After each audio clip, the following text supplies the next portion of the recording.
పారశీక Greek దండయాత్రలు. భారతదేశం మీద మొట్టమొదటిసారిగా దండయాత్రలు చేసిన విదేశస్తులు. అందులో పారశీకులు, రెండోవారు గ్రీకులు.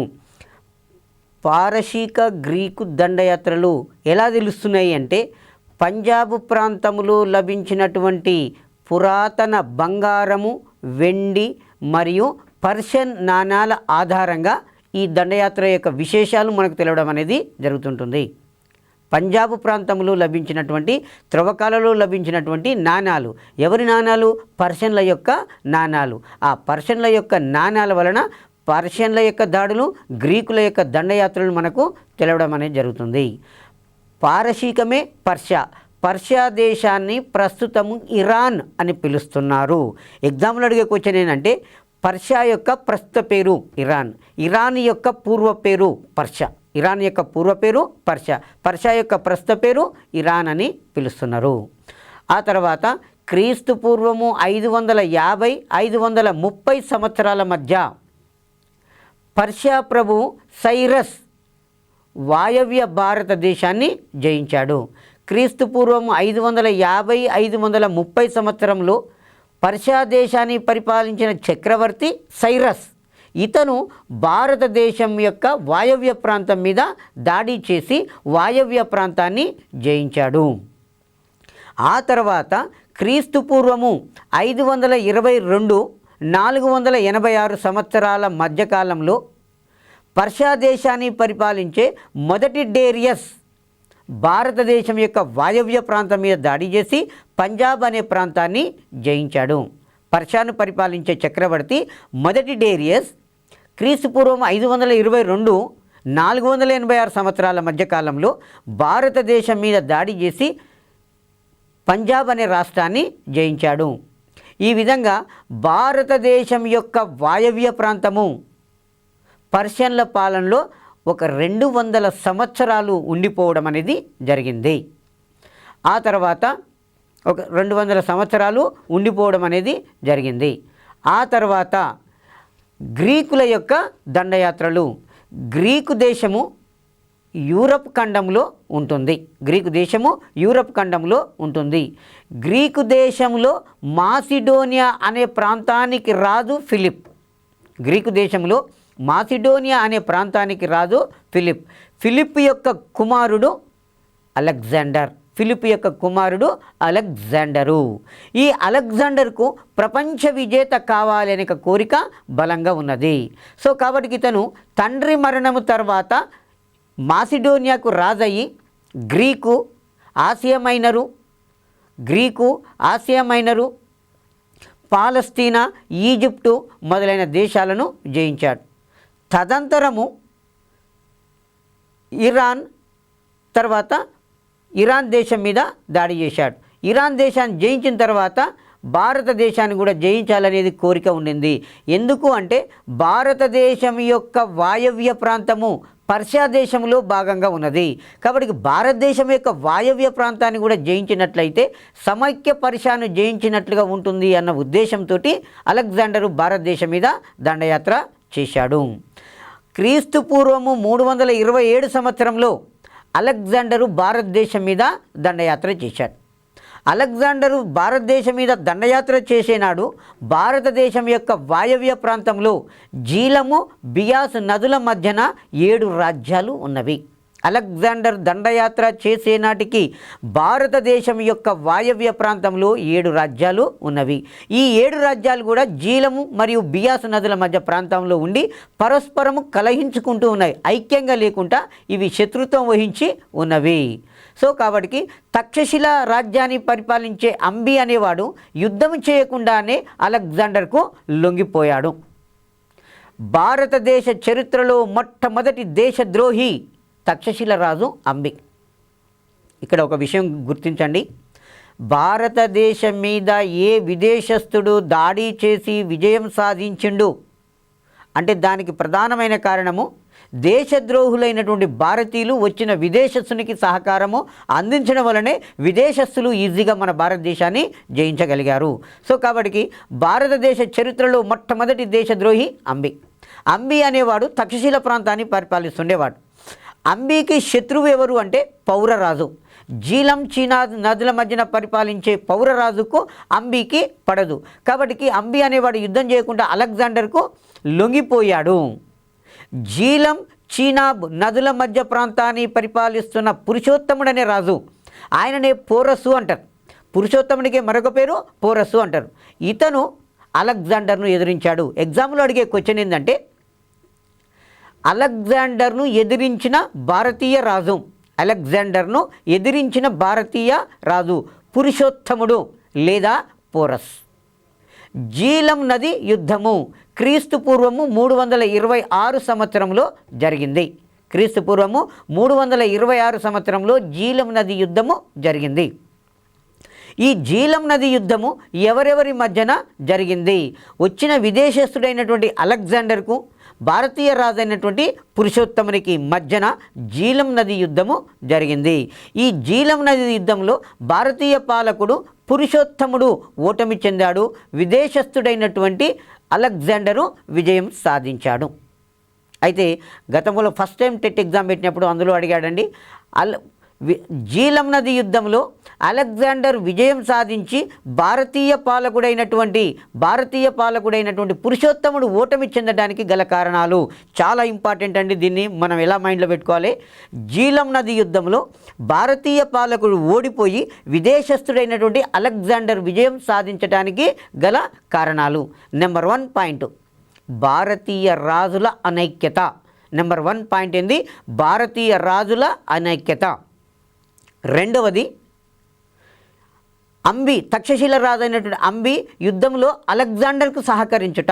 రెండో పాయింట్ తక్షశిల రాజు అయినటువంటి అంబి యుద్ధంలో అలెగ్జాండర్కు సహకరించుట. దాని తర్వాత మూడవ పాయింట్ భారతీయ రాజులు పరస్పరము శత్రుత్వము వహించడం వలన, భారతీయ రాజులు పరస్పరము శత్రుత్వం వహించుకొని ఈ పురుషోత్తముని మీద కోపంగా ఉండడము. ఇది 3 కారణాలు.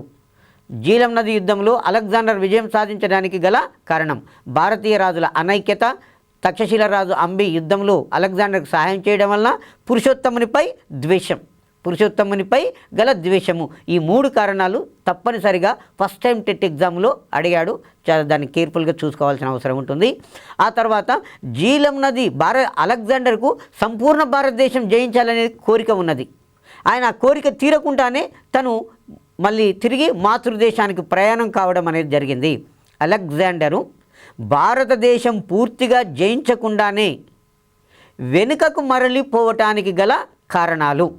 నెంబర్ 1 పాయింట్ 11 సంవత్సరాలుగా యుద్ధాలు చేస్తున్నటువంటి అలెగ్జాండర్ యొక్క సైన్యాలు, 11 సంవత్సరాలుగా యుద్ధాలు చేస్తున్నటువంటి అలెగ్జాండర్ యొక్క సైన్యాలు అలసిపోయి సహకరించకపోవటం వలన. రెండో పాయింట్ ఆనాడు మగధ రాజ్యాన్ని నందరాజులు అనేవాళ్ళు పరిపాలిస్తున్నారు. నందరాజులకు గొప్ప సైనిక బలము ఉన్నది అని విని నందరాజులతో పోరాడటానికి అలెగ్జాండర్ యొక్క సైనికులు ముందుకు పోవటానికి నిరాకరించారు. సో కాబట్టి ఎందుకు అలెగ్జాండర్ ఎన్నిరిగిపోయాడంటే 11 సంవత్సరాలుగా యుద్ధాలు చేస్తూ ఉన్నటువంటి అలెగ్జాండర్ సైనికులు యుద్ధానికి విముఖులై ఉండడం వలన, పైగా నందరాజుల యొక్క సైనిక బలాన్ని గురించి విని భయపడి ముందుకు పోవటానికి నిరాకరించడం వలన అలెగ్జాండర్ వెనుదిరిగిపోవడం అనేది జరిగింది.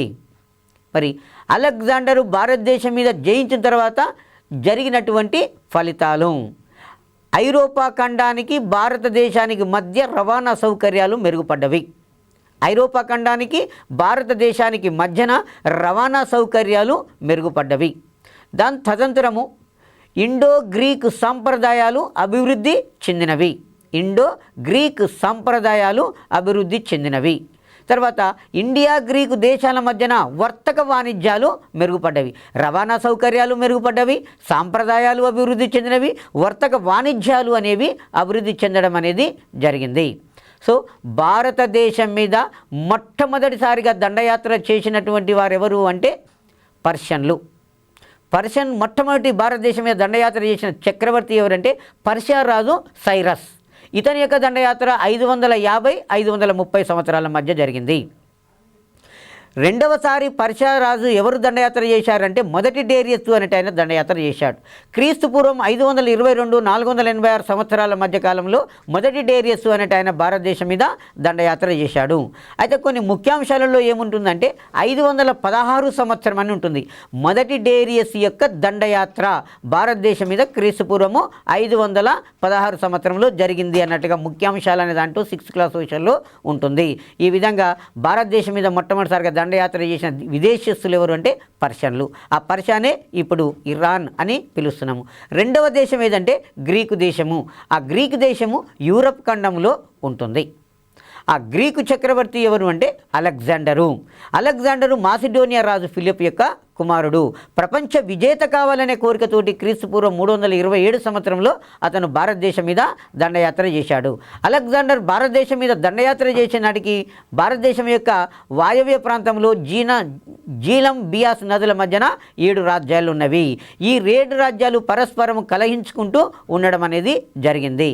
ఇదే టైంలో జీలం చీనావుల నదుల మధ్య ప్రాంతాన్ని పరిపాలిస్తున్న పోరస్ లేదా పురుషోత్తముడు అనే రాజు అలెగ్జాండర్ను ఎదిరించాడు.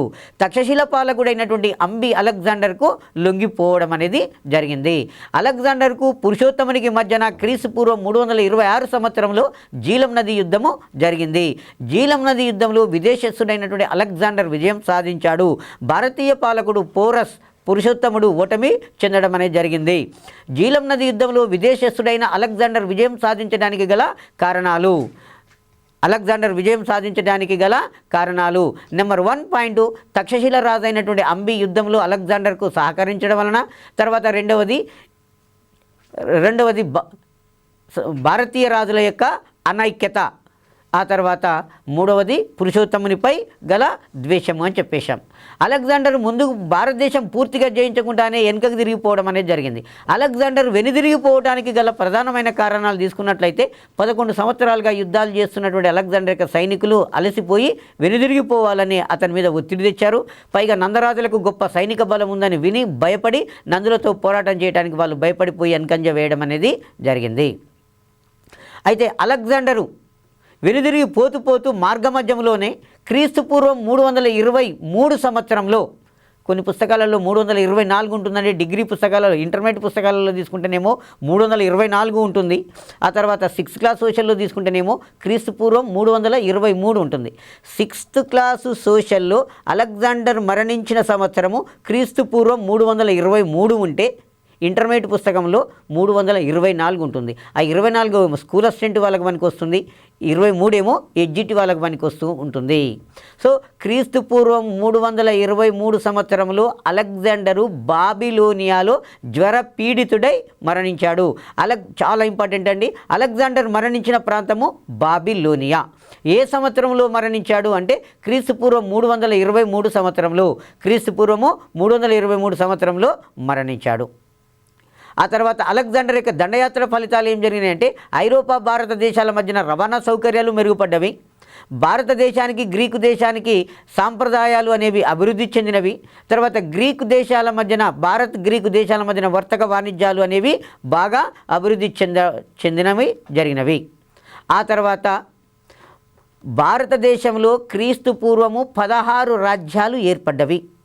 ఆ 16 రాజ్యాలను ఏమంటామంటే షోడశ మహాజనపదాలు అంటాం. ఆ 16 రాజ్యాలలో మగధ రాజ్యం అనేది గొప్ప రాజ్యంగా ఆవిర్భవించింది. మగధ రాజ్యం అనేది గొప్ప రాజ్యంగా ఆవిర్భవించింది. ఆ మగధ రాజ్యానికి రాజధాని రాజగృహము లేదా గిరివ్రజపురము. 16 రాజ్యాలలో మగధ రాజ్యం అనేది గొప్ప రాజ్యంగా ఆవిర్భవించింది. ఆ మగధ రాజ్యానికి రాజధాని రాజగృహము లేదా గిరివ్రజపురము అనేది రాజధానిగా ఉండింది. ఆ తర్వాత మగధ రాజ్య ఔన్నత్యానికి పునాదులు వేసినటువంటి రాజవంశము హర్యాంక వంశం. మగధ రాజ్య ఔన్నత్యానికి పునాదులు వేసిన రాజవంశము హర్యాంక వంశం. హర్యాంక వంశ స్థాపకుడు బింబిసారుడు. హర్యాంక వంశస్థాపకుడు బింబిసారుడు. ఈ బింబిసారుడు అనేవాడు రిపుంజయ బృహద్రథ వంశానికి చెందిన రిపుంజయుడు అనే రాజును ఓడించి హర్యాంక వంశం అనే పేరుతోటి అధికారంలోకి రావడం అనేది జరిగింది. మగధ రాజ్యాన్ని పరిపాలించిన మొట్టమొదటి రాజవంశము హర్యాంక వంశం. హర్యాంక వంశ స్థాపకుడు బింబిసారుడు.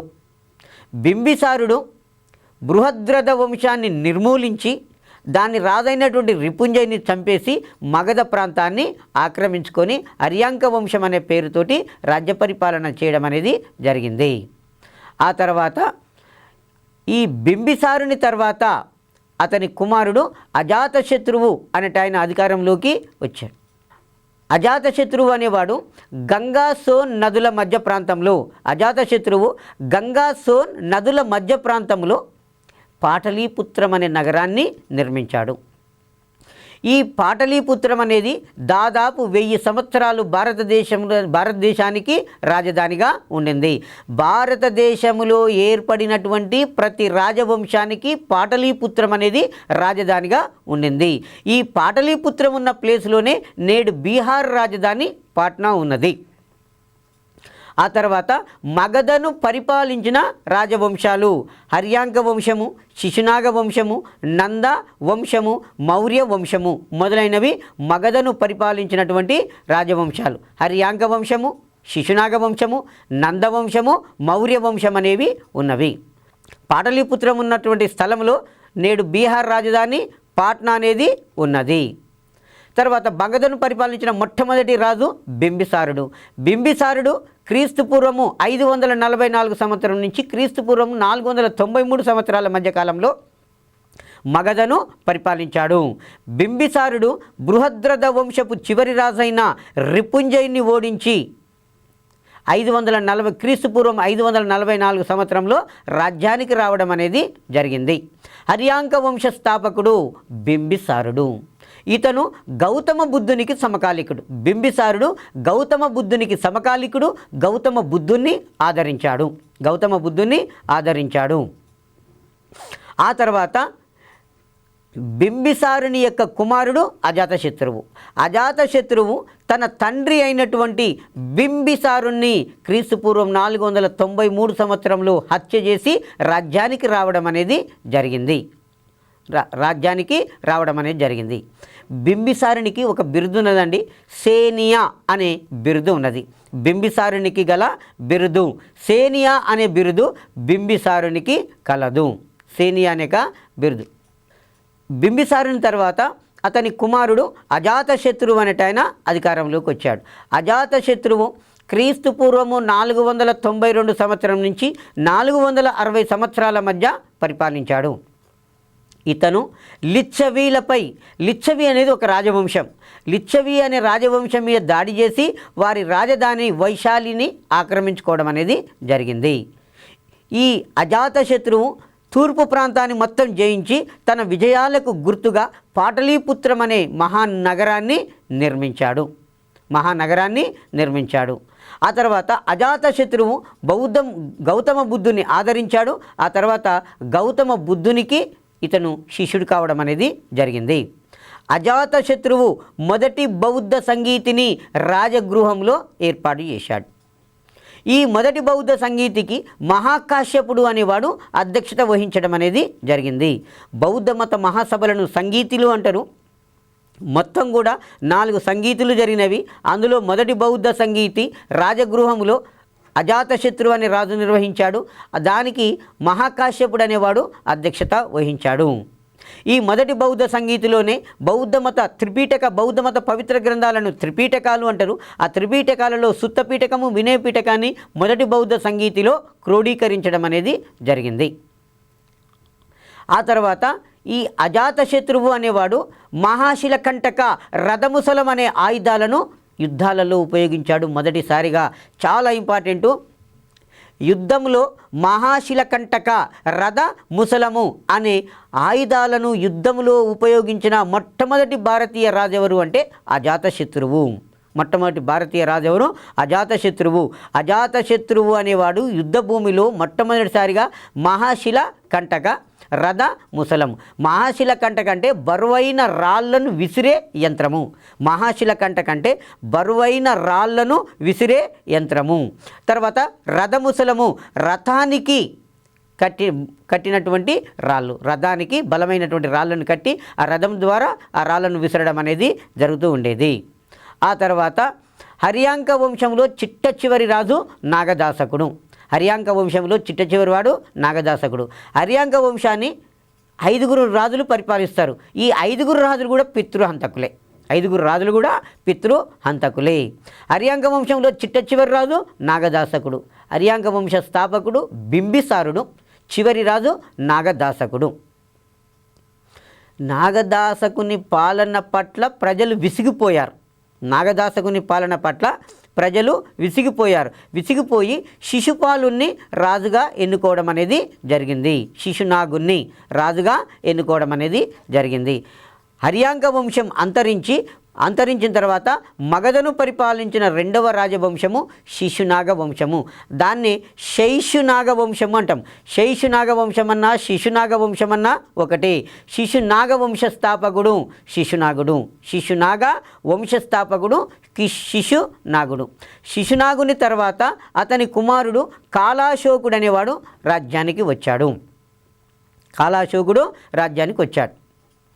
కాలాశోకుడు వైశాలిలో 2వ బౌద్ధ సంగీతిని ఏర్పాటు చేశాడు. కాలాశోకుడు వైశాలి అనే ప్రాంతంలో 2వ బౌద్ధ సంగీతిని ఏర్పాటు చేశాడు.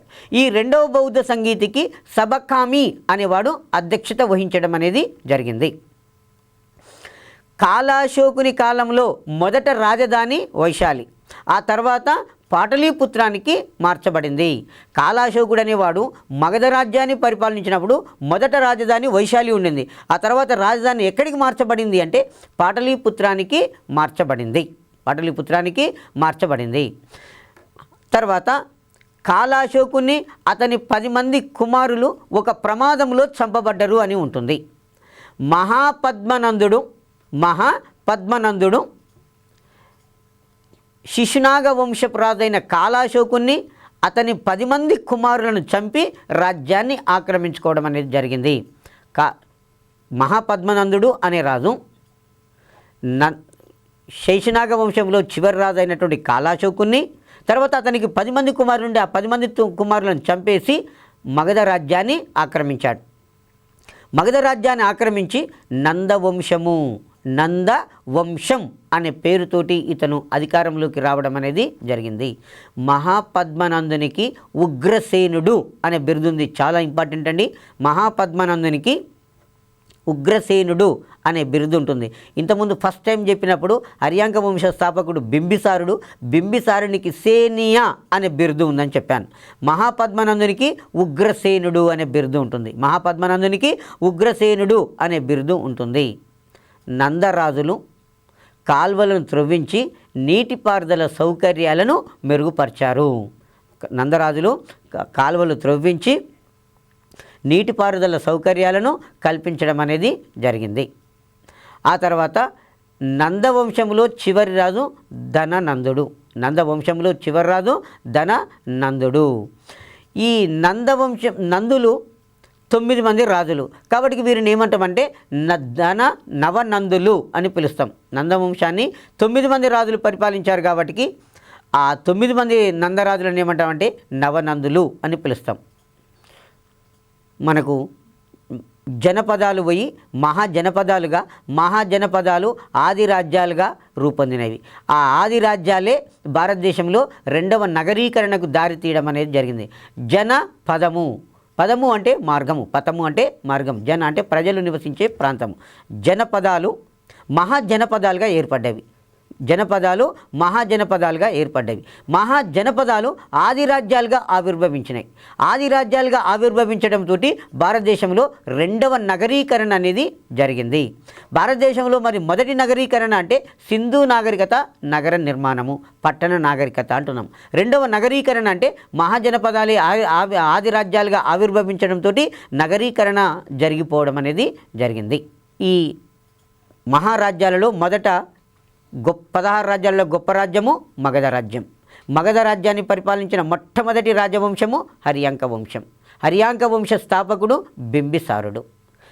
హర్యాంక వంశంలో చివరి రాజు నాగదాసకుడు. హర్యాంక వంశం తర్వాత శైశునాగ వంశం. శైశునాగ వంశ స్థాపకుడు శైశునాగుడు. శైశునాగుడు అన్న శిశునాగుడు అన్న ఒకటే. శైశునాగ వంశంలో చివరివాడు కాలాశోకుడు. ఆ తర్వాత శైశునాగ వంశం తర్వాత అధికారంలోకి వచ్చింది నందవంశం. ఈ నందవంశాన్ని గొప్ప సామ్రాజ్యం అని కూడా అంటారు. మొదట గొప్ప సామ్రాజ్యంగా పిలుస్తారు. ఈ నందవంశ స్థాపకుడు మహాపద్మనందుడు. నందవంశంలో చివరి రాజు ధననందుడు. నందవంశంలో చివరి రాజు ధననందుడు. నందరాజ్యంలో 9 మంది రాజులు పరిపాలించారు కాబట్టి వారిని నవనందులు అని మనం పిలుచుకోండి. నందవంశంలో 9 మంది రాజులు పరిపాలించారు కాబట్టి వారిని ఏమంటున్నాము మనము నవనందులు అని చెప్పుకోవడం అనేది జరుగుతూ ఉంటుంది. ఇప్పటి వరకు జరిగిన దాంట్లో పారశీక గ్రీకు దండయాత్రలు, హర్యాంక వంశము, శైశునాగ వంశము, నందవంశం అని ఉన్నది కదా. ఫస్ట్ గతంలో ప్రీవియస్ ఎగ్జామ్లో ఏం క్వశ్చన్ అడిగాడు అంటే భారతదేశంపై మొట్టమొదట దండయాత్ర చేసిన విదేశస్థుడు ఎవరు? సైరస్. మొట్టమొదటి విదేశస్థుడు ఎవరండి? సైరస్. పర్షియా దేశాన్ని ప్రస్తుతం ఏమంటున్నాము? ఇరాన్ దేశము అని పిలవడం అనేది జరుగుతూ ఉంటుంది. తర్వాత పర్షియా రాజు మొదటి డేరియస్ భారతదేశం మీద ఏ సంవత్సరంలో దండయాత్ర చేశాడు? క్రీస్తుపూర్వం 516 సంవత్సరంలో దండయాత్ర చేశాడు. ఆ తర్వాత అలెగ్జాండరు భారతదేశం మీద ఏ సంవత్సరంలో దండయాత్ర చేశాడు? క్రీస్తుపూర్వం 327లో దండయాత్ర చేశాడు. జీలం నది యుద్ధము ఏ సంవత్సరంలో జరిగింది? క్రీస్తుపూర్వము 326 సంవత్సరంలో జీలం నది యుద్ధము జరిగింది. క్రీస్తుపూర్వము 326 సంవత్సరంలో జీలం నది యుద్ధం అనేది జరిగింది. జీలం నది యుద్ధము ఎవరెవరి మధ్య జరిగింది? విదేశస్థుడైనటువంటి అలెగ్జాండర్కు, ఆ తర్వాత భారతీయ రాజు అయినటువంటి పురుషోత్తమునికి లేదా పౌరుషకు మధ్యన జరిగింది. జీలం నది యుద్ధంలో విజేత ఎవరు? అలెగ్జాండరు అనేవాడు జీలం నది యుద్ధంలో విజేతగా చెప్పుకోవడం అనేది జరిగింది. ఆ తర్వాత జీలం నది యుద్ధంలో అలెగ్జాండర్ విజయం సాధించడానికి కారణాలు: ఫస్ట్ పాయింట్ భారతీయ రాజుల అనైక్యత, రెండో పాయింట్ తక్షశిల రాజు అంబి యుద్ధంలో అలెగ్జాండర్కు సహాయపడుట, మూడో పాయింట్ భారతీయ రాజులు పురుషోత్తంపై ద్వేషంగా ఉండడము. ఆ తర్వాత అలెగ్జాండర్ వెనుదిరిగిపోవటానికి కారణం ఏంది? భారతదేశాన్ని సంపూర్ణంగా జయించకుండా వెనుదిరిగిపోవటానికి కారణం ఏంటంటే 11 సంవత్సరాలుగా యుద్ధాలు చేస్తున్నటువంటి గ్రీకు సైనికులు ముందుకు పోవటానికి నిరాకరించడం వలన, రెండవది నందరాజులకు గొప్ప సైనిక బలం ఉందని అతని సైనికులు ముందుకు పోవటానికి బలపడడం వలన ఈ సంఘటన జరిగింది. అలెగ్జాండరు మాతృదేశానికి పోతూ క్రీస్తుపూర్వం 323 సంవత్సరంలో బాబిలోన్ అని పిలుస్తాం. ఇరాక్ దేశం యొక్క దక్షిణ ప్రాంతమే బాబిలోన్లో జ్వర పీడితుడై చనిపోయాడు. బాబిలోన్లో క్రీస్తుపూర్వం 323 సంవత్సరంలో అలెగ్జాండరు మరణించాడు. ఆ తర్వాత మగధను అలెగ్జాండర్ తర్వాత మగధ రాజ్య ఔన్నత్యానికి పునాదులు వేసిన రాజవంశము హర్యాంక వంశం. హర్యాంక వంశం తర్వాత శైశునాగ వంశం తర్వాత నందవంశం తర్వాత మగధను పరిపాలించిన గొప్ప మహాసామ్రాజ్యము మౌర్య సామ్రాజ్యం. క్రీస్తుపూర్వం 321 సంవత్సరంలో మౌర్య సామ్రాజ్యము స్థాపించబడింది. భారతదేశంలో గొప్ప ప్రథమ మహాసామ్రాజ్యము మౌర్య సామ్రాజ్య స్థాపన క్రీస్తుపూర్వం 321 సంవత్సరంలో జరిగింది. మౌర్య సామ్రాజ్యానికి రాజధాని పాటలీపుత్రము. మౌర్య సామ్రాజ్యానికి రాజధానిది పాటలీపుత్రము. మౌర్య సామ్రాజ్య స్థాపకుడు చంద్రగుప్త మౌర్యుడు. చంద్రగుప్త మౌర్యునికి మౌర్య సామ్రాజ్య స్థాపనలో సహాయపడినటువంటి వ్యక్తి ఎవడు అంటే కౌటిల్యుడు అన్న, చాణక్యుడు అన్న, విష్ణుగుప్తుడు అన్న ఒకటే. కౌటిల్యుడినే చాణక్యుడు అని కూడా పిలవడం అనేది జరుగుతూ ఉంటుంది. ఈ నందరాజుల చేత అవమానింపబడిన బ్రాహ్మణుడు కౌటిల్యుడు. ఈ కౌటిల్యుడు, చంద్రగుప్త మౌర్యుడు ఇద్దరు కలిసి నందవంశములో చివరి రాజైనటువంటి ధననందుని ఓడించి నందరాజ్య శిథిలాల మీద క్రీస్తుపూర్వం 321 సంవత్సరంలో మౌర్య సామ్రాజ్యము స్థాపించబడింది. మౌర్య సామ్రాజ్యం యొక్క చరిత్ర తెలుసుకోవాలి అంటే ఆధారాలు. ఏ రాజవంశం చరిత్ర తెలుసుకోవాలన్నా, ఏ దేశ చరిత్ర తెలుసుకోవాలన్నా ఆధారాలు కంపల్సరీ అవసరము. అందులో ఆధారాలు 2 రకాలుగా ఉంటవి. ఒకటి గ్రంథ రూపంలో ఉన్నటువంటి ఆధారాలు, 2 పురావస్తు ఆధారాలు అనేవి ఉంటవి. మౌర్యుల యొక్క చరిత్ర తెలుసుకోవడానికి పురావస్తు ఆధారాలలో అశోకుడు 14 శిలాశాసనాలు వేయించాడు, 7 స్తంభ శాసనాలు వేయించాడు. అశోకుని యొక్క 14 శిలాశాసనాలు, 7 స్తంభ శాసనాలు శాసన ఆధారాలుగా చెప్తాము. అట్లాగే కౌటిల్యుడు అనే రాజు అర్థశాస్త్రం అనే గ్రంథం రాశాడు. తర్వాత మెగస్తనీస్ అనే విదేశీ రాయబారి ఇండికా అనే గ్రంథం రాశాడు. విశాఖదత్తుడు ముద్రరాక్షసం అనే నాటకము రాశాడు. ఆ తర్వాత సింహల దేశ బౌద్ధ మత గ్రంథాలు దీపవంశ, మహావంశం అనే గ్రంథాలు. సింహల దేశ బౌద్ధ మత గ్రంథాలు ఏంటివంటే దీపవంశము, మహావంశం. ఇవి కూడా మౌర్యుల గురించి తెలియజేస్తూ ఉంటుంది. భారతదేశ చరిత్రలో మొట్టమొదటిసారిగా శిలాశాసనాలు వేయించిన చక్రవర్తి ఎవరు అంటే అశోకుడు. మొట్టమొదటి చక్రవర్తి ఎవరు? అశోకుడు అనేవాడు. ఆ తర్వాత కౌటిల్యుడు అర్థశాస్త్రం అనే గ్రంథం రాశాడు. అర్థశాస్త్రము పరిపాలన గురించి తెలియజేస్తుంది. రాజు మంత్రిమండలిని ఎలా రిక్రూట్మెంట్ చేసుకోవాలి, మంత్రులతోటి రాజుకు ఎలాంటి రిలేషన్షిప్ ఉండాలి, రాజుకు ప్రజలకు ఎలాంటి రిలేషన్షిప్ ఉండాలి అనే విషయము పరిపాలన గురించి తెలియజేస్తుంది. ఇంకా ఏం చెప్తుంది? అర్థశాస్త్రము కౌటిల్యుడు సంస్కృత భాషలో రాశాడు, శ్లోకాల రూపంలో ఉంటుంది. అయితే నీటిలో ఉండే చేప పిల్ల నీరు త్రాగకుండా ఎలా ఉండలేదో గవర్నమెంట్ ఉద్యోగస్తుడు కూడా లంచగొండి కాకుండా ఉండలేడు అని అర్థశాస్త్రం అనే గ్రంథము వివరిస్తూ ఉంటుంది. ఆ తర్వాత చంద్రగుప్త మౌర్యుని ఆస్థానానికి వచ్చినటువంటి విదేశీ రాయబారి, గ్రీకు రాయబారి మెగస్తనీస్. మెగస్తనీసు గ్రీకు భాషలో ఇండికా అనే గ్రంథం రాశాడు. మెగస్తనీస్ గ్రీకు భాషలో ఇండికా అనే గ్రంథం రాసింది. ఇది కూడా మౌర్యుల చరిత్ర తెలుసుకోవడానికి ఉపయోగపడుతుంది. అలాగే గుప్తుల కాలంలో ఉన్నటువంటి కవి విశాఖదత్తుడు. గుప్తుల కాలంలో ఉన్న కవి విశాఖదత్తుడు. విశాఖదత్తుడు ముద్ర రాక్షసము అనే నాటకాన్ని రాశాడు. ముద్ర రాక్షసము, దేవీ చంద్రగుప్తం అనే 2 గ్రంథాలను విశాఖదత్తుడు రాశాడు. ఒకసారి మైండ్ పెట్టండి. విశాఖదత్తుడు 2 గ్రంథాలు రాశాడు. ఒకటి ముద్ర రాక్షసం అనేక నాటకము, రెండవది దేవీ చంద్రగుప్తం అనే నాటకం. ముద్ర రాక్షసం అనే నాటకమేమో మౌర్యుల గురించి చెప్తే, దేవీ చంద్రగుప్తం అనే గ్రంథమేమో గుప్తుల గురించి వివరించడం అనేది జరిగింది. సో దీంతో పాటుగా దీపవంశ, మహావంశ అనే సింహల గ్రంథాలు కూడా మౌర్యుల గురించి తెలియజేస్తున్నవి. కౌటిల్యుని అర్థశాస్త్రము, మెగస్తనీస్ ఇండికా, విశాఖదత్తుని ముద్ర రాక్షసం అనే నాటకాలు, దీపవంశ, మహావంశ అనే గ్రంథాలు మౌర్యుల గురించి చరిత్ర తెలుసుకోవడానికి ప్రధానమైనటువంటి ఆధారాలు. మౌర్య సామ్రాజ్య స్థాపకుడు చంద్రగుప్త మౌర్యుడు.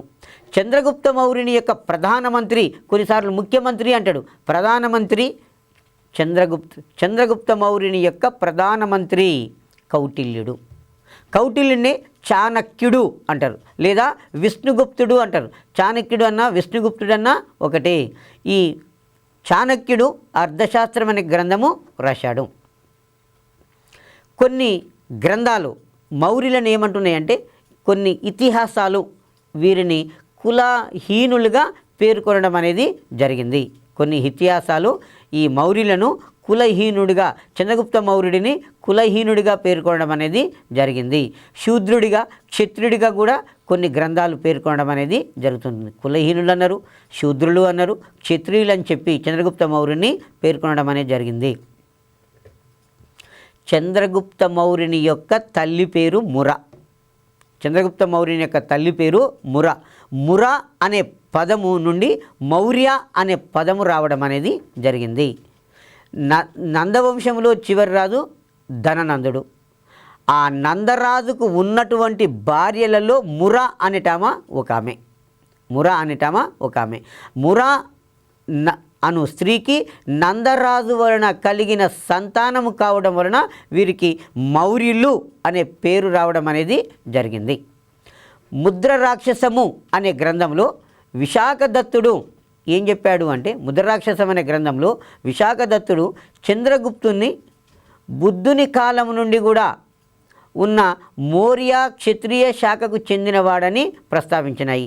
ముద్రరాక్షసం అనే గ్రంథము ఈ చంద్రగుప్త మౌర్యుని ఏమంటుంది అంటే, బుద్ధుని కాలము నుండి కూడా ఉన్నటువంటి మౌర్య అనేది ఒక క్షత్రియ తెగ, ఆ తెగకు చెందినవాడు అని చెప్పేస్తుంది. ఇంకా మురా అనే స్త్రీకి జన్మించడం వలన వీరి వంశము మౌర్య వంశము అనే పేరు వచ్చింది అంటున్నాడు.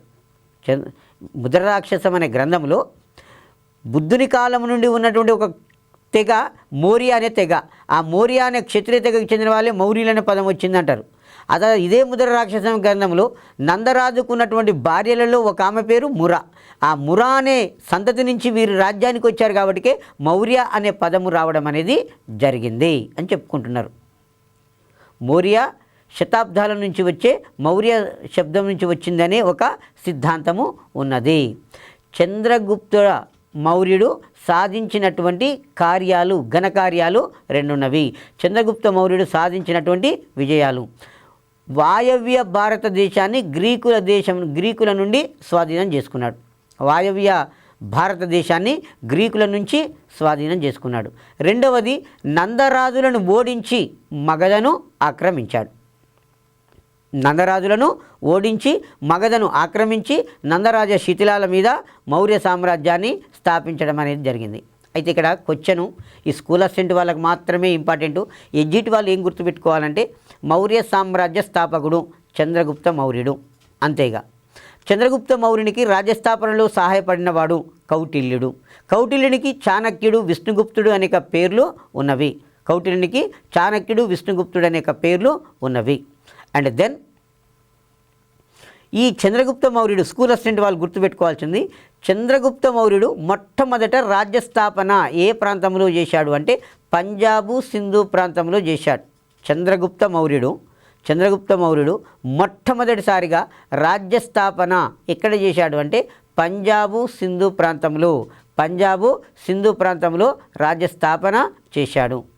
ఆ తర్వాత నందరాజులను ఓడించి నందరాజ్యాల మీద ఈ సామ్రాజ్యం స్థాపించబడింది. ఎగ్జాంపుల్ ఏమడుగుతాడు క్వశ్చన్ స్కూల్ అసిస్టెంట్ వాళ్ళకంటే, చంద్రగుప్త మౌర్యుడు రాజ్యస్థాపన మొదట ఏ ప్రాంతంలో చేశాడు? పంజాబ్, సింధు ప్రాంతంలో చేశాడు.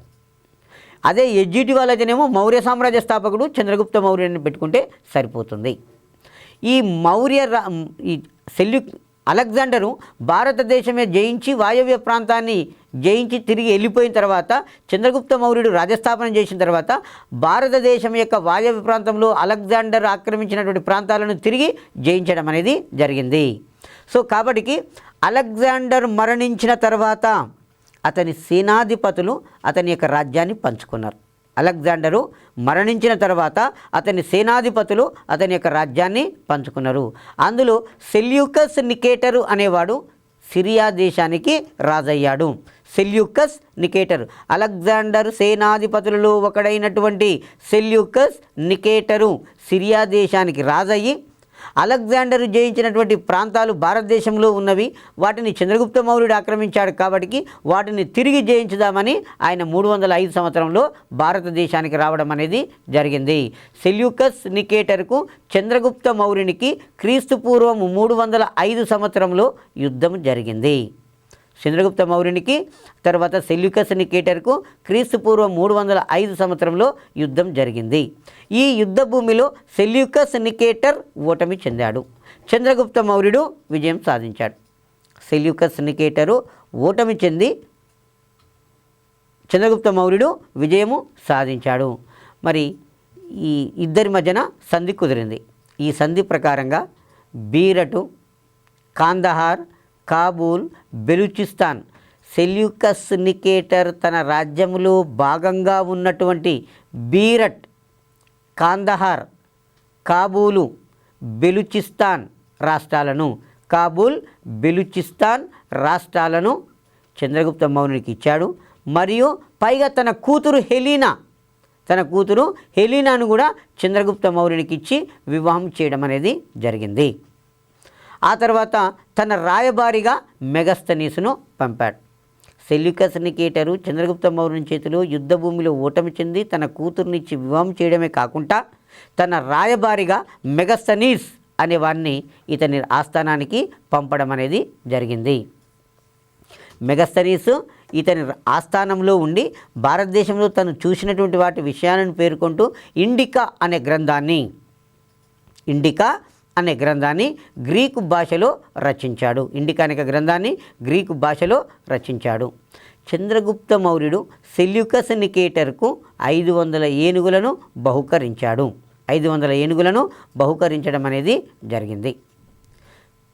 బిడ్డనిచ్చాడు, రాయబారిని పంపిండు, కాబట్టి ఈయన కూడా కృతజ్ఞతగా అతనికి ఒక 500 ఏనుగులను బహుకరించాడు. చంద్రగుప్త మౌర్యుడు సెల్యూకస్ నికేటర్కు 500 ఏనుగులను బహుకరించాడు. ఆ తర్వాత శకరాజు అయినటువంటి రుద్రధాముడు జునాగఢ్ శాసనాన్ని వేయించాడు. ఈ శాసనం ప్రకారంగా సౌరాష్ట్ర ఈ మౌర్యుల రాజ్యంలో ఉన్నట్లు తెలుస్తుంది. సౌరాష్ట్ర గుజరాత్ రాష్ట్రంలో ఒక ప్రాంతం పేరు సౌరాష్ట్ర. సౌరాష్ట్ర అనేది గుజరాత్ రాష్ట్రంలో ఒక ప్రాంతము పేరు. ఇంతకుముందు సమైక్య ఆంధ్రప్రదేశ్ ఉన్నప్పుడు తెలంగాణ, కోస్తాంధ్ర, రాయలసీమలన్నీ ఎట్లా ప్రాంతాలుగా ఉండేవో గుజరాత్లో కూడా సౌరాష్ట్రము అనేది కూడా ఒక రాష్ట్రము పేరు. ఆ శక రుద్రధామనుడు అనే రాజు జునాగఢ్ అనే శాసనాన్ని వేయించాడు. ఆ శాసనం ప్రకారంగా గుజరాతులో ఉన్నటువంటి సౌరాష్ట్రము చంద్రగుప్త మౌర్యుని రాజ్యంలో భాగంగా ఉన్నట్లు తెలుస్తుంది. ఆ తర్వాత చంద్రగుప్త మౌర్యుడు తన అవసాన దశలో రాజ్యంలో బాగా క్షామం సంభవించింది, కరువు సంభవించింది. ప్రజలు నానా రకాల ఇబ్బందులు పడుతున్నారు.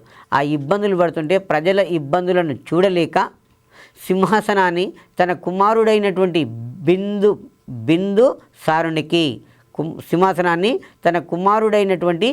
బిందుసారునికి అప్పచెప్పాడు. సింహాసనాన్ని తన కుమారుడైనటువంటి బిందుసారునికి అప్పగించి తను జైన మతాన్ని తీసుకున్నాడు.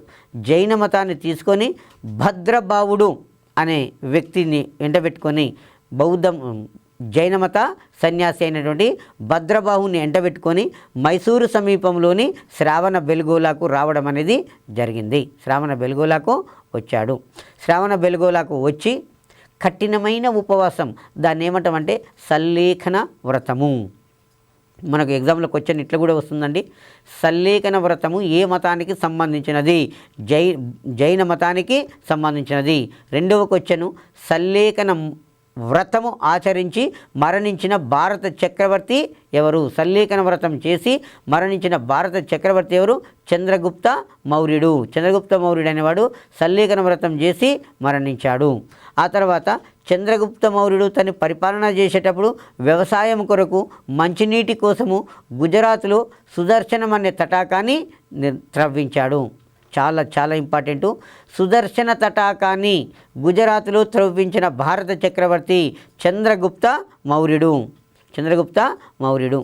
తర్వాత మౌర్యుల పాలన తెలుసుకోవడానికి ముఖ్యమైనటువంటి ఆధారాలను తీసుకున్నట్లయితే కౌటిల్యుని యొక్క అర్థశాస్త్రము. తర్వాత ఈ మెగస్తనీస్ అనేవాడు ఇండికా గ్రంథం రాశాడు. ఆ ఇండికా గ్రంథంలో ఆనాటి భారతదేశ పాలన విధానాలను వివరిస్తూ సామాజిక ఆర్థిక పరిస్థితులను వివరిస్తూ రాశాడు. పాటలీపుత్ర నగర పాలన గురించి రాశాడు. ముఖ్యంగా భారతదేశంలో బానిస వ్యవస్థ లేదు అని చెప్పాడు.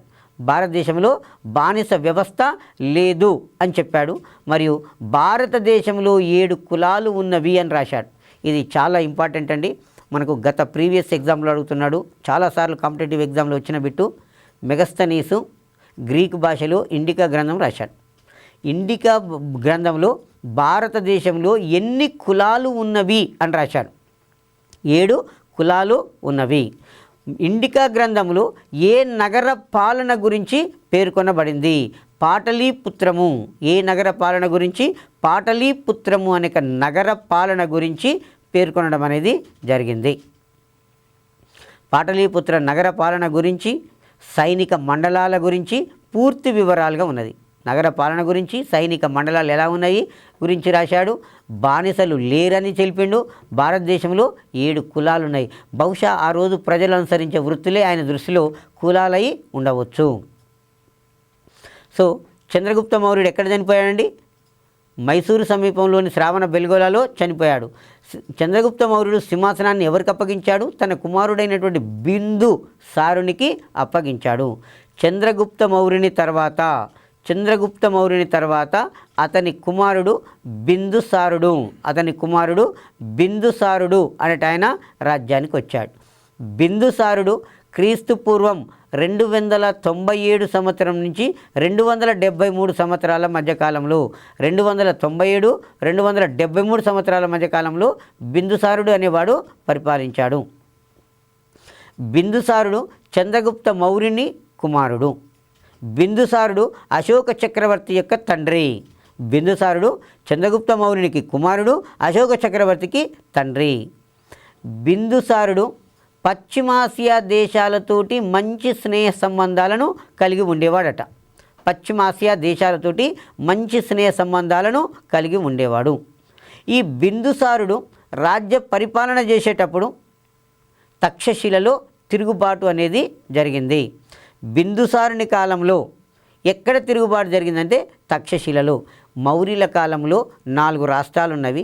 1 తక్షశిల అనే ప్రాంతము, 2 బెంగాల్ ప్రాంతము, 3 మధ్య ప్రాంతము, ఆ తర్వాత 4 దక్షిణ సువర్ణగిరి అనేక ప్రాంతం. అందులో తక్షశిల అనే ప్రాంతం భారతదేశం యొక్క వాయవ్య ప్రాంతము. ఇప్పుడున్నటువంటి జమ్మూ కాశ్మీర్ ప్రాంతమే వాయవ్య ప్రాంతము. ఆ వాయవ్య ప్రాంతంలో తక్షశిల అనే ప్రాంతం ఉంటుంది. ఆ తక్షశిల ప్రాంతంలో తిరుగుబాటు జరిగినాయి. తక్షశిలలో తిరుగుబాటు జరిగినప్పుడు ఉజ్జయిని ప్రాంతానికి గవర్నర్గా ఉన్నటువంటి అశోక చక్రవర్తిని ఆ తిరుగుబాటును అంచడానికి పంపడం అనేది జరిగింది. అశోక చక్రవర్తి తక్షశిలకు వెళ్ళి తక్షశిలలో జరిగినటువంటి తిరుగుబాటును మొత్తం పూర్తిగా అణచివేయడం అనేది జరిగింది. తర్వాత బిందుసారుడు సిరియా దేశపురాజు మొదటి ఆంటియోకస్ సోత్తర్, ఈజిప్టు రాజు టాలమీ ఫిలడెల్ఫస్లు తమ రాయబారులను ఇతని ఆస్థానానికి పంపడం అనేది జరిగింది. సెల్యూకస్ మనకు బిందుసారుడు పశ్చిమాసియా దేశాలతోటి స్నేహ సంబంధాలను ఏర్పరచుకున్నారు. కాబట్టి సిరియా దేశాన్ని పరిపాలిస్తున్న రాజు పేరు మొదటి ఆంటియోకస్ సోత్తర్. అలాగే ఈజిప్టు ప్రాంతాన్ని పరిపాలిస్తున్న రాజు పేరు టాలమీ ఫిలడెల్ఫస్. వీరిద్దరు కూడా ఇతని యొక్క స్నేహ సంబంధాలను కాంక్షిస్తూ ఇతని ఆస్థానానికి రాయబారులను పంపడం అనేది జరిగింది. ఆ తర్వాత చాణక్యుడు చంద్రగుప్త మౌర్యునికి కొంతకాలము మహామంత్రిగా పనిచేయడం అనేది జరిగింది. అంటే ప్రధానమంత్రిగా. చాణక్యుడు లేదా కౌటిల్యుడు, విష్ణుగుప్తుడు అనేవాడు మొదట ఎవరికి ప్రధానమంత్రిగా ఉన్నాడు? చంద్రగుప్త మౌర్యునికి ప్రధానమంత్రిగా ఉన్నాడు. ఆ తర్వాత ఎవరికి ప్రధానమంత్రిగా ఉన్నాడు? బిందుసారునికి కూడా ప్రధానమంత్రిగానే ఉన్నాడు. అశోక చక్రవర్తి బౌద్ధ అజీవక శాఖ సన్యాసుల కొరకు బారాబర గుహలను తొలిపించాడు. కాబట్టి అవి మాత్రమే మనకు కనిపిస్తున్నవి. మౌర్యుల కాలంలో చెక్కతోటి నిర్మాణాలు చేశారు కాబట్టి ఆ చెక్క చెదలు పట్టుకొని ఉండిపోవడం అనేది జరిగింది. కాబట్టి పురావస్తు ఆధారాలంటే కేవలము అశోకుని యొక్క 14 శిలాశాసనాలు, 7 స్తంభ శాసనాలు మాత్రమే మనకు ఉపయోగపడడం అనేది జరుగుతూ ఉంటుంది. అయితే సాహిత్య ఆధారాలను తీసుకున్నట్టయితే కౌటిల్యుడు అనేవాడు అర్థశాస్త్రం అనే గ్రంథం రాశాడు. తర్వాత మెగస్తనీసు ఇండికా అనే గ్రంథం రాశాడు. విశాఖదత్తుడు దేవీ చంద్రగుప్తం అనే గ్రంథము రాశాడు. గ్రంథాన్ని రాశాడు. ఇవన్నీ ముద్ర రాక్షసం అనే గ్రంథము మౌర్యుల గురించి తెలుసుకోవడానికి ఉపయోగపడుతుంది. ఇలా శాసన సాహిత్యమును, పురావస్తు ఆధారాలు మౌర్యుల గురించి తెలుసుకోవడానికి మనకు ప్రధానంగా ఉపయోగపడుతున్నటువంటి గ్రంథాలు. మౌర్య చంద్రగుప్తుడు మొట్టమొదటిసారిగా రాజ్యస్థాపన ఎక్కడ చేశాడంటే భారతదేశం యొక్క వాయవ్య ప్రాంతంలో, అంటే ఈ పశ్చిమ ప్రాంతంలో వాయవ్య ప్రాంతంలో రాజ్యస్థాపన చేశాడు. తర్వాత నందులను ఓడించి నందరాజ్యాన్ని కబలించేసి రాజ్యస్థాపన చేసుకోవడం అనేది జరిగింది. చంద్రగుప్త మౌర్యుని కాలంలో జరిగిన ప్రధానమైన సంఘటన ఏంటంటే గుజరాత్లో సుదర్శనం అనే తటాకం అనే దాన్ని త్రవ్వించాడు. సుదర్శన తటాకము దేని కొరకు చూపించాడంటే వ్యవసాయం కొరకు, మంచినీటి సౌకర్యాల కొరకు సుదర్శనం అనే తటాకాన్ని ఇతను త్రవ్వించడం అనేది జరిగింది. ఆ తర్వాత ఈ చంద్రగుప్త మౌర్యుని కాలంలో సెల్యూకస్ నికేటర్, అలెగ్జాండర్ సేనాధిపతులలో ఒకడైనటువంటి సెల్యూకస్ నికేటరు భారతదేశం మీద దండయాత్ర చేసుకుంటూ వస్తే ఇద్దరి మధ్యన 1905లో యుద్ధం జరుగుతుంది. యుద్ధ భూమిలో సెల్యూకస్ నికేటర్ ఓడిపోతాడు. ఓడిపోయి తన రాయబారిగా మెగస్తనీస్ మౌర్యుల యొక్క ఆస్థానానికి పంపుతాడు.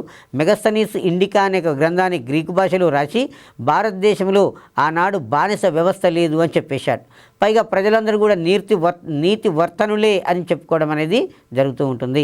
భారతదేశంలో ఆనాడు 7 కులాలు ఉన్నవి. భారతదేశంలో ఎన్ని కులాలు? 7 కులాలు ఉన్నవి అని చెప్పి చంద్రగుప్తం 7 కులాలు ఉన్నాయని పేర్కొనడం అనేది జరిగింది ఇండికా అనేక గ్రంథంలో. ఆ తర్వాత చంద్రగుప్త మౌర్యుడు తన పరిపాలన యొక్క చివరి దశలో జైన మతాన్ని తీసుకున్నాడు. తన రాజ్యం యొక్క పరిపాలన చివరి కాలంలో విపరీతమైన కరువు తాండవించింది. ప్రజలు నానా రకాల ఇబ్బందులు పడుతున్నారు. ప్రజల ఇబ్బందులను చూసి తట్టుకోలేక సింహాసనాన్ని తన కుమారుడైనటువంటి బిందుసారునికి అప్పగించేసి భద్రబావుడు అను ఒక జైనమత సన్యాసి ద్వారా దక్షిణ భారతదేశానికి వస్తాడు. దక్షిణ భారతదేశంలో ఎక్కడికి వస్తాడంటే మైసూరు సమీపంలోని శ్రావణ బెలగోళ అనే ప్రాంతానికి వస్తాడు. మైసూరు సమీపంలోని శ్రావణ బెలగోళ అనే ప్రాంతానికి వస్తాడు.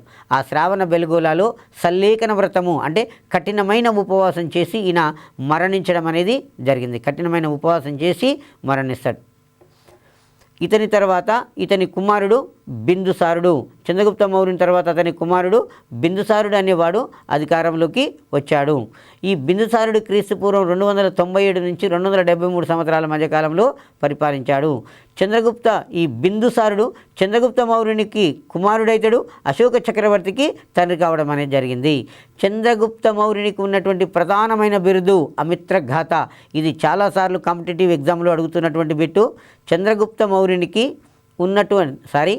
బిందుసారునికి ఉన్నటువంటి బిరుదు అమిత్రఘాత. బిందుసారునికి ఏమని బిరుదు ఉందండి? అమిత్రఘాత అనే బిరుదు ఉన్నది. బిందుసారుడు పశ్చిమాసియా దేశాలతోటి దౌత్య సంబంధాలు, స్నేహపూర్వకమైనటువంటి దౌత్య సంబంధాలను ఏర్పాటు చేసుకున్నాడు పశ్చిమాసియా దేశాలతోటి. అయితే బిందుసారుడు రాజ్యాన్ని పరిపాలించే కాలంలో తక్షశిల అనే రాష్ట్రం, భారతదేశం యొక్క వాయవ్య రాష్ట్రం, ఈ ప్రస్తుతం ఇప్పుడు జమ్మూ కాశ్మీరంలో భాగంగా ఉంటుంది. ఆ తక్షశిలలో తిరుగుబాటు జరిగితే ఉజ్జయినికి ప్రాంతానికి గవర్నర్గా ఉన్నటువంటి అశోక చక్రవర్తిని పంపితే అశోక చక్రవర్తి వెళ్ళి తక్షశిలలో జరిగినటువంటి తిరుగుబాటును పూర్తిగా అణచివేయడం అనేది జరిగింది. అయితే ఈ బిందుసారుని యొక్క మిత్రుడు సిరియా దేశాన్ని పరిపాలిస్తున్న మొదటి ఆంటియోకస్ సోత్తర్ అనేవాడు ఇతనికి మంచి స్నేహితుడు. ఎవరికి? బిందుసారునికి. బిందుసారుని యొక్క స్నేహితుడు ఎవరు? సిరియా దేశపు రాజైన మొదటి ఆంటియోకస్ అనేవాడు సోత్తర్. ఈ మొదటి ఆంటియోకస్ ఈయన చేసినటువంటి అనేక యుద్ధాలలో ఈయనకి చేదోడు వాదోడుగా ఉండడం అనేది జరిగింది. అలాగే ఈజిప్టు రాజు టాలమీ ఫిలడెల్ఫస్ తమ రాయబారులను బిందుసారుని యొక్క ఆస్థానానికి పంపడం అనేది జరిగింది. అట్లాగే చంద్రగుప్తుని మహామంత్రిగా కొంతకాలము కౌటిల్యుడు అనేవాడు ఇతనికి మహామంత్రిగా పనిచేయడం అనేది జరిగింది. ఇది అండి మనకు మౌర్య సామ్రాజ్యం మగధ ఔన్నత్యము. భారతదేశంలో 13 రాజ్యాలు ఉంటే ఆ 13 రాజ్యాలలో మగధ రాజ్యం అనేది బలమైన రాజ్యంగా ఆవిర్భవిస్తుంది. ఎందుకంటే మగధ ప్రాంతంలో ఇనుప గనులు కనుగొనబడినవి. ఆ ఇనుప గనులు కనుగొన్న ప్రాంతమే ఇప్పుడు పాటలీపుత్రం అని చెప్పుకుంటాం, బీహార్ రాష్ట్రము. తూర్పు ఉత్తరప్రదేశ్ కోసల రాజ్యాన్ని మగధ రాజ్యము తనలో విలీనం చేసుకొని గొప్ప బలమైన రాజ్యంగా ఆవిర్భవిస్తుంది. అంతే మగధ రాజ్య ఔన్నత్యానికి పునాదులు వేసిన రాజ్యం మొదటి రాజవంశము అరియాంక వంశము. అరియాంక వంశం తర్వాత అధికారంలోకి వచ్చిన వాళ్ళు శేషునాగ వంశం వారు. ఆ తర్వాత శేషునాగ వంశం తర్వాత అధికారంలోకి వచ్చిన వారు నందవంశము. నందవంశం తర్వాత మౌర్య వంశం వారు కూడా అధికారంలోకి రావడం అనేది జరిగింది. Okay, thank you.